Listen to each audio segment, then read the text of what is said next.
Misa yo kushabira Papa Francis ahabwitware ryambarara yayibemberwa ishabarisa witware Lambert Binomugisha obagamba Papa Francis nko muntu bire na etwara nkuba burijo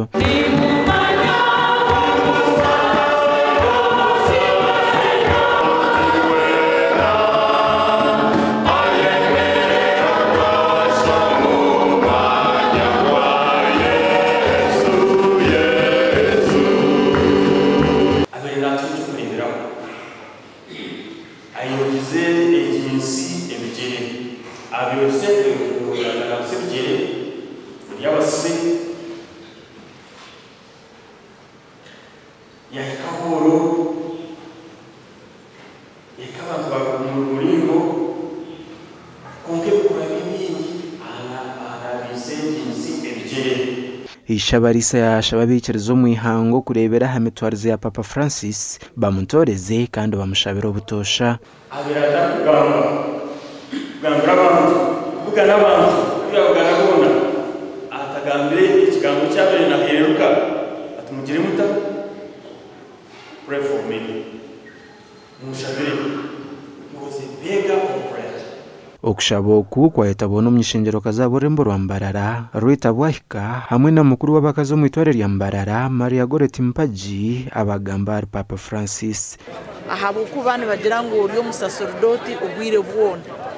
Papa akihayo kwereza ruhanga ubwire bwona kandi yahenderaje akiri kwereza ruhanga mwene cyo nitusimba konka kandi urubajo rundi twuramu ukugirena ku ahabuku turugahamisho ikinyegere har Papa Francis no gwetwaze kandi nka bishop kuyana twegesa no kukunda abantu abatarukwebasa nangwa no kusasarana icakizire kunkwata ho munonga hari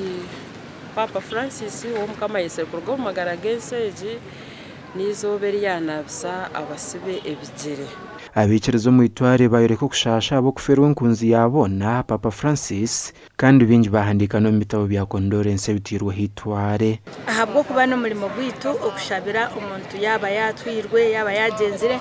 no bwarabe nitureba ngo Papa konkana wabira ryo muntu so muri se yakore ikintu kironje munonga ijo mpererekereyo umwaka guhira mu kwa munana ibirabira na bina kuyankwasira mungaro namure ko mutugwangira namyantireba hibantemere n'indwanda ritakari y'abantu babuhweje yekerezia namure kane kishane cyabekero kwishagama yanja tuhumura nibiza kwa no wanja ngo yinimishango nabe namaresha hemwe ngambire nawe imishango yanje ba DPP yajibinga